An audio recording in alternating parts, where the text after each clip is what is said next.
Alright, there we got it. Hallelujah. Kudash, Kudash, Kudash, Adonai, Elohim, Sabayah, meaning holy, holy, holy, Lord of hosts, Yah, He, Va, He, as a collective whole creating the Tetragrammaton. Today, we're going in the secret book of wisdom. We're going to go into stanza number 11, called The Fire of Love. And as you see, I'm sitting out here in the sun, extracting the plasma energy from the sun, because as we did in the video the other day, you know what this sun is doing and how it is increasing and unlocking our DNA and our spirituality in this specific time. As you see, I have different crystals, power crystals, healing crystals for all different things. And I have the main one, the purple one, the Amistad, which is the color of awareness, which is the highest level of the chakras of completion. Alright. Sit out here in the sun, and we're going to read this, you know? We're going in the stanza number 11, called The Fire of Love, out of the secret book of wisdom. 101. A throng of angels was whirling around, blessing the souls that were soaring towards the light. The celebration, it seemed, would last forever. Nobody had a desire for war. Nobody was anxious to sow the seeds of death. Nobody wanted to return to the past.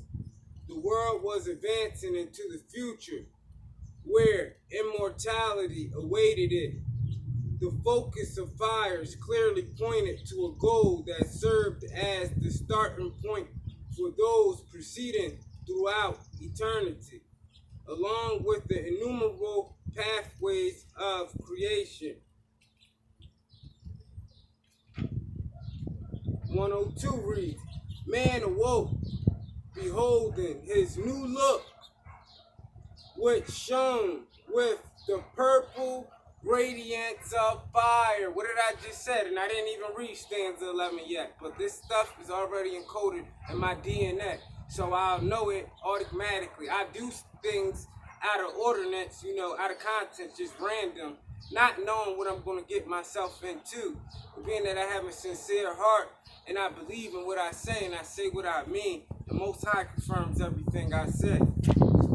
Man awoke, beholding his new look, which shone with the purple radiance of fire. We know that fire is symbolic to spirit.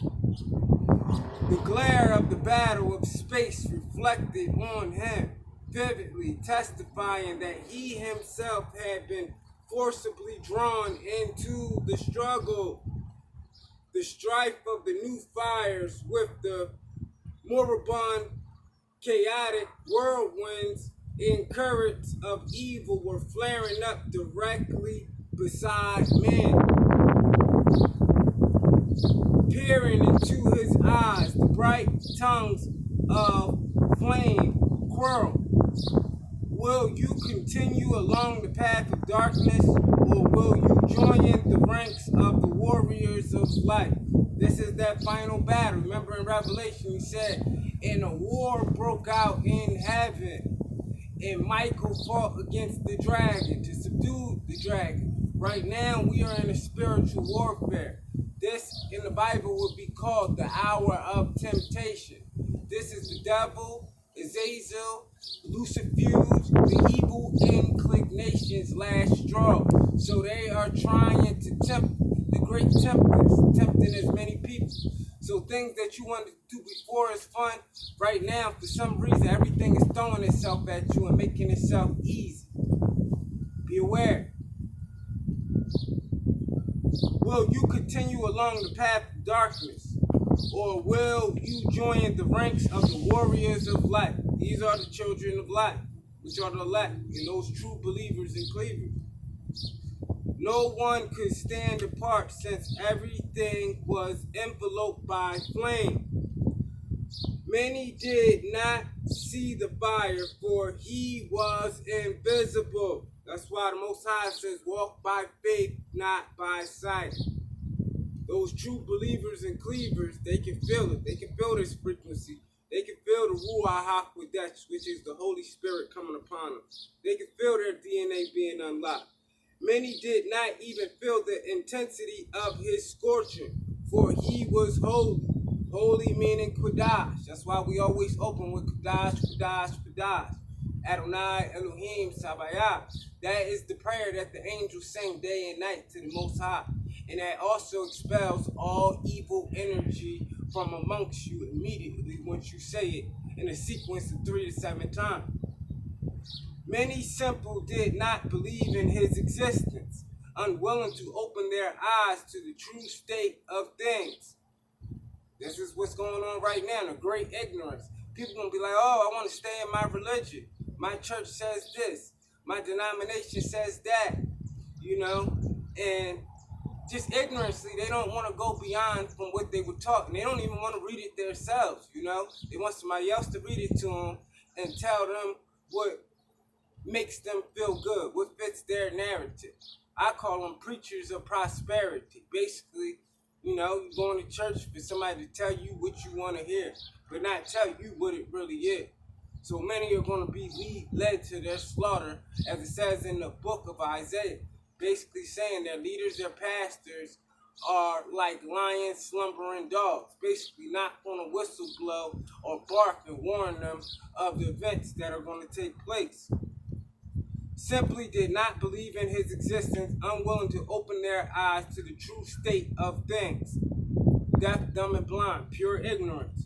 But life herself put everybody in place, drawing a strict line between the light and the darkness.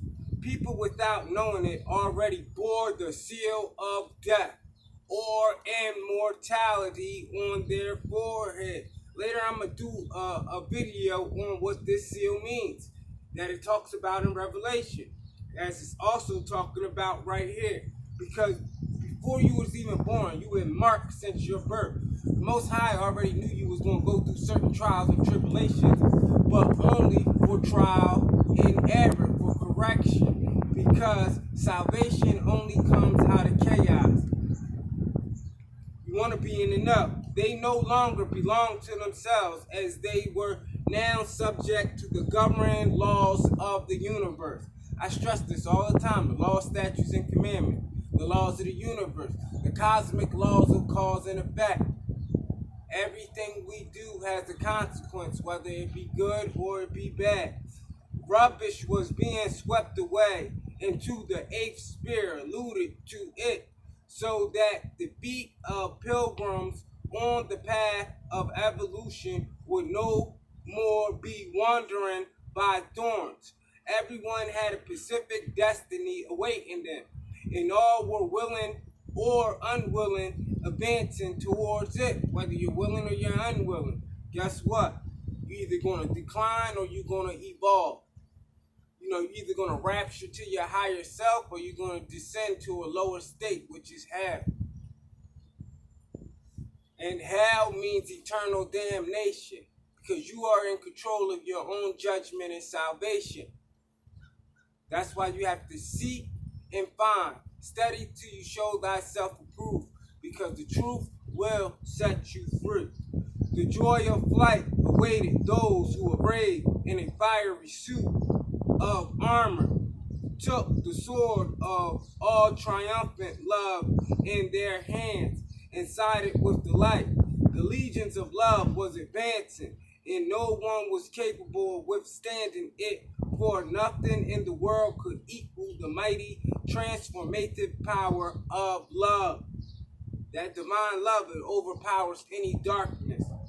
Love overpowers hate. Love is might and strength. Like I said before, it's the difference between divine love and feelings and emotions. Feelings and emotions will get you hurt and killed, you know, because they're more so in the world, the traditions of men, the physical thing. Divine love is unseen. It's the invisible force that works through your intuition, and the eternal one works through you. You just know what needs to be done. Love, she was the shield and armor, sword in the roles of the world. Love, she was the only law entitled to the subordinate all existing norms and rules to herself. Love, She is always right because she comes from the heart that blazes with the fire of divine wisdom. What is wisdom? And a chokma, mother wisdom, which comes through mother nature, the wife, the ya, the hey, which is the feminine energy of the earth, which is the mother. Va would be the son of man, mankind. Back to hey, ya, hey, va, hey. Masculine, feminine. The wife. That's why we were created from the dust of the earth. Ashes to ashes, dust to dust. The earth, in the beginning, Elohim, plural, with the ass, said, let us create them in our image. I have to keep saying it because it has to be embedded in your mind so you have the idea of what's the truth. Because it's very key and vital that we know these things. You have to become like a newborn. You have to relearn everything in order to gird yourself with the garments that are white, because that is the pure state. And it's not what you think pure, oh, you defile because what the world said. The world gives a bunch of titles. Like I said, religion is man-made. Spirituality is from the inside, the eternal parts of you. It's natural, your natural nature. Love, she was always right because she comes from the heart that ablazes with the fire of divine wisdom. Wisdom is anachokma, as it says in the song. In order to obtain wisdom, starts with the fear of the Most High. You have to uncover your heart and remove pride. Pride is a stony heart. An uncovered heart is divine love, which is wisdom. And that's how the Most High will work through you. Because you're receiving these gifts for the purpose of sharing with others to help the greater good of humanity without a biased opinion. That's why a lot of these scientists and the creature, which is the opposite of the creator, they cannot tell you the full truth. They just put crazy numbers on things that they can't explain. Or they don't want to give you too much information that's going to enlighten you and open your mind. So they say it with the bias to fit their narrative, just like religion and everything else does. She prepares everyone a generous gift, and one who comes to her receives one's own little touch of warmth, a treasure that cannot be gauged by any measure. Love cannot be betrayed. She does not brook treachery, nor is she ever fickle towards those whom she loves.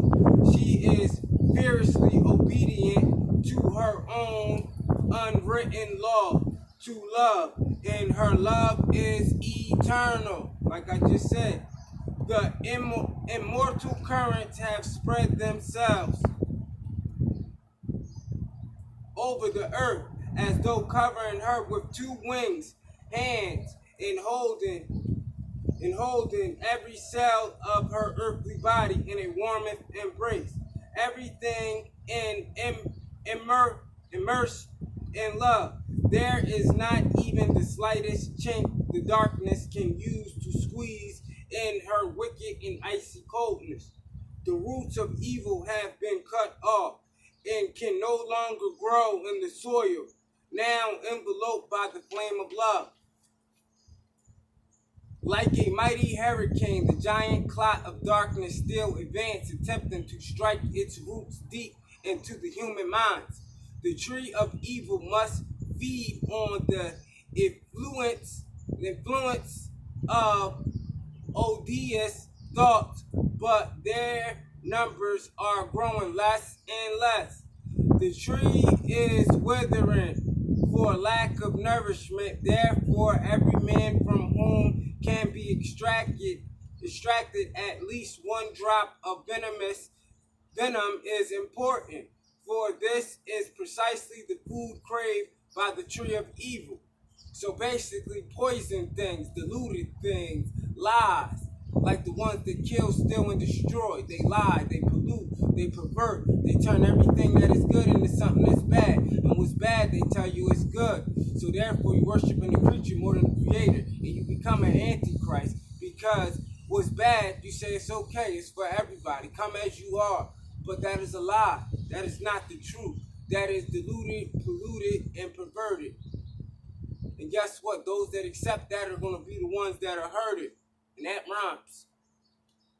And the slightest drop can poison all that surrounds it. It would then unfurl every leaf from which the poisonous currents could seep into the world. That tree was indeed grown by dark sorcerers, liars, who fashions its crown from twisted rattlesnakes, and its leaves were their forked tongues dripping venom. The tree of evil was to absorb all the good and change it into evil. Like I just said, pervert it. Divert your attention to something else. Pervert what's good into bad and what's bad into good. The tree of evil was to absorb all the good and change it into evil, poisoning the world with its venom, effluent of anger and hatred. Love had deprived the tree of its roots. She was charred the long poisonous tongue of the darkness and tamed the ruler of the whole empire of evil. He was taken into custody, deprived of their lord and master. The servants of gloom pressed on alone, attempting to get through to the soil that had nurtured them. But the charred roots were even more sharply scorched by the sizzling soil. Evil understood that his last resort could be only a man, a human being. Sultry midday, the sun released a new sheaf of rays. Like I said, we just did the video of the sun. As I'm sitting out here in the sun released a new sheaf of rays, which spilled instantly into the regions of space surrounding the earth. The warriors of love inhaled these currents deeply and magnified their light-bearing force. Hallelujah, Salah, Salah, intensifying these rays, extracting that solar energy, the plasma from the sun to unlock the plasma in the DNA. Hallelujah, Salah. This is real church right here. This is church from the elect. Alright, the light-bearing force. They were helping people save themselves. What do you think I'm doing every day? I'm teaching you the traditions of the ancients. I'm exposing every hidden thing. I'm creating the apocalypse, bringing the great revealing. Every hidden thing comes to the surface. But just by me being consciously awoke, this is going to unlock all the elements in nature and set off Matthew 24, the signs of thy second coming, the end of the world, the end of the age. So the last can be the first and the first can be the last. And the planet can reset in this great tribulation period, the great reset, the great revealing. Everything must come to the surface. They were helping people save themselves under the shield of love from the beast. Remember I told you the beast. People, places, things, governments, religions, everything that is an antichrist. The beast is a system. From the beast had gone mad with fury, and who as a tangled ball of venomous snakes was rushing through space in search of blood-stained victims.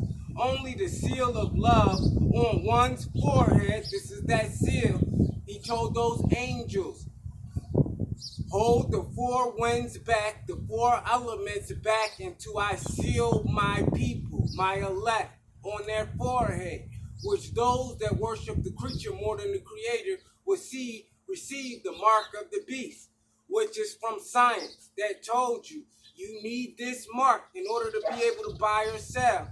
You need this jab or you're going to die. It's going to help you. But they're not telling you what's coming up from above, what's about to happen below. That's why they want your immune system to be deficient, so you do not get that energy. Because guess what? It's going to put you above them. Because this energy is not for everybody. This is for the chosen seed, the children of light. So that's why they're trying to drag as many as they possibly can. Satan deceived the whole world, which is the evil inclination, which is the beast, which is the system that programs you, diverts you, distracts you, and lies to you to kill, steal, and destroy, and take your joy. Was rushing through space in search of bloodstained victims. Only the seal of love on one's forehead could prevent the beast from thrusting its lethal stinger into a man. Man had to love to save himself. I told you, you're in control of your own salvation and your judgment. He was loved by the whole world and was therefore obliged to give back to the world in kind with new foresight. Man now realized that the darkness would cast him out after sucking out all the blood and bile. These are vampires, bloodsuckers, energy zappers, deprivers. This is what they do. Just like I said in the video the other day, you go to a blood bank, they take your blood, not only to have reserves of it, but to take your plasma out of your blood to create medicine. And guess what? Just like the sun produces plasma, it also unlocks the plasma in your DNA. It's a light giver. It's a substance that pumps through your main centrate organ, which is your heart. It's love. Would cast him out after sucking out all the blood and bile, for she herself was doomed. He could not give her a chance to take root in himself, and was thrust and thus in devouring to maintain his thoughts in the light. No return after this point.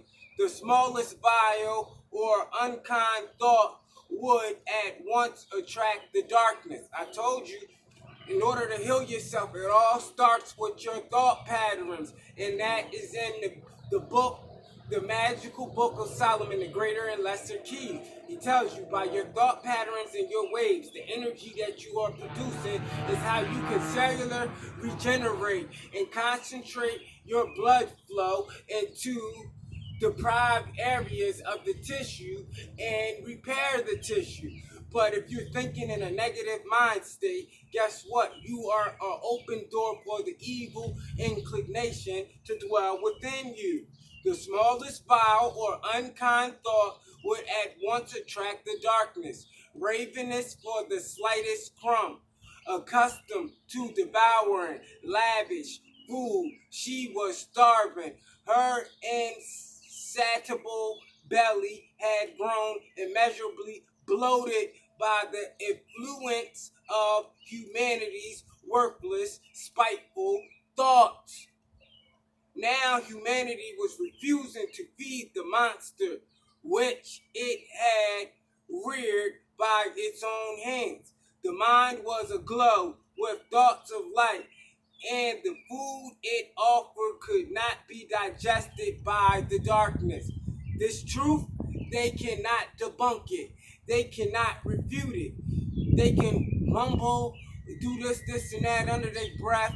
They can send gatekeepers at you to spy on you, but they cannot refute it. They cannot digest it because it brings eternal damnation to them, because they are the ones that are pushing the lie.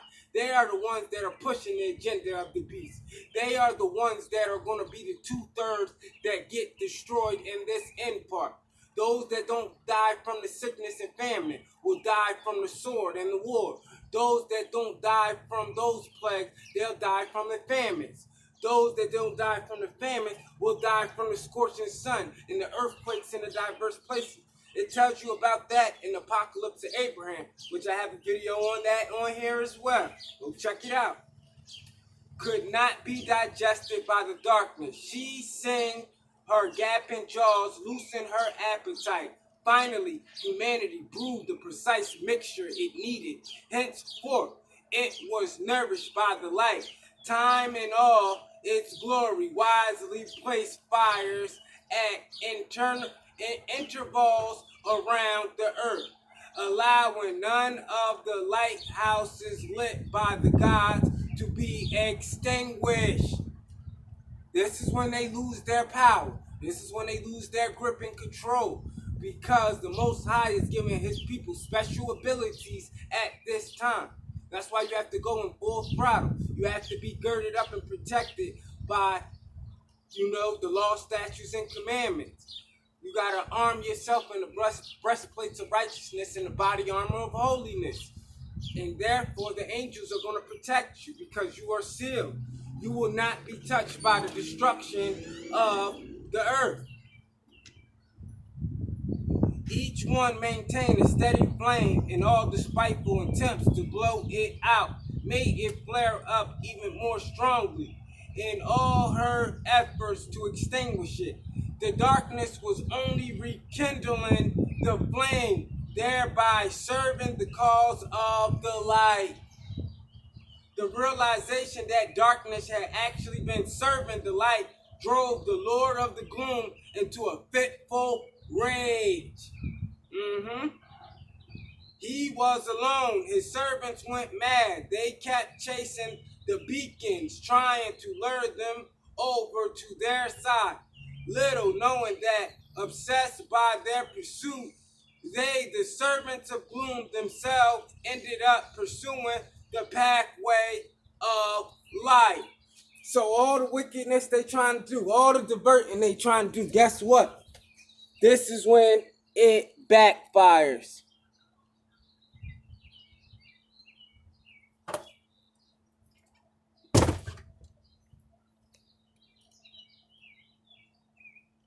This is when it backfires. Because little do they know, they think that they're going to accomplish something, but all they're doing is playing into the hands of the Most High. He set this stuff up to be this way. He allowed them to reach great wickedness so he can destroy them. He allowed them to pervert things just so they can be exposed. And everything he said will come to pass. The servants of gloom themselves ended up pursuing the pathways of light, bewitching with his arrays of dazzling colors. The fires welcomed everyone who had set themselves upon the light-bearing path. Scintillating rays of divine love were now piercing through, banishing the stifling, musty spirit of anger. It was easy and pleasant to rest in the rays of merciful and all-forgiving love. The darkness was melting as she lost her cold alienation. That means she's losing her grip, her power. As much as they try to demonetize people's channels, as much as they try to cover things up and pay people off, as much as they try to run and put propaganda on the news and the media and tell you things is one way, knowing they're another way, just to shape your opinion into a deceptive opinion. Guess what? She is losing her grip. The darkness was melting as she lost her cold alienation. Alienation means foreign. This was not the natural order of things. Rejected by everyone and desperate for warmth, the darkness was allured and attracted by the light. Standing at the edge of the fatal abyss. Remember I said, Ruachaya, Ruachaya.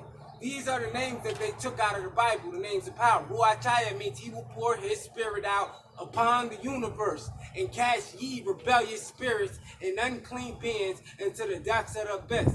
When I say I rebuke a specific entity, energy, or person, I say I rebuke you in the Hashem, the name of Ruachaya, because that name and that attribute is what is going to cast and bind these things and set them into the abyss. See, people, they can't play with ones like me. They can do all the deception they can, but when the power is given into the rightful hands of the righteous, things are going to unfold like you've never seen before. Just like after this eclipse tonight, this is when chaos is going to spark all over the world. That's why the Most High said, come out of her, my people, lest ye be partakers in her plagues. So keep believing in them. Keep believing in their lies. And see where it gets you, It's only going to be 1/3 of us left anyway, so go ahead. Go with the 2/3, The less, the better, The Most High's will, he wanted everybody. That's why he had mercy. That's why he pleaded. That's why he sent many messengers. And you know what they did? Every time he sent the messenger, they killed them. So guess what? Now it's time to repay the children of the third and fourth generation of the fathers that hated him. Why is he going to do that to their children in that bloodline? Because they're the ones that are still living off the foundation which their forefathers set, in the lies, in the rape, robbing, and murdering of the blood, sweat, and tears in the backs of others. Rejected by everyone and desperate for the warmth, the darkness was allured and attracted by the light. Standing at the edge of the fatal abyss, she was offered the light of salvation. She was offered the light of salvation. And she was avidly absorbing it, dissolving her blackness in the radiance colors of the warm solar day. Why is it called the warm solar day? The solar flare, the CME, the coronal mass ejection. Now you see why, as that's unlocking your DNA, a plague came upon the earth called, you already know, 19. Anything with 19 in it has to do with judgment. And guess what? They had to do mass ejections because they don't want you to get what's about to come. And most people believe the creature more than the creator, and they went and got it. But guess what? It talks about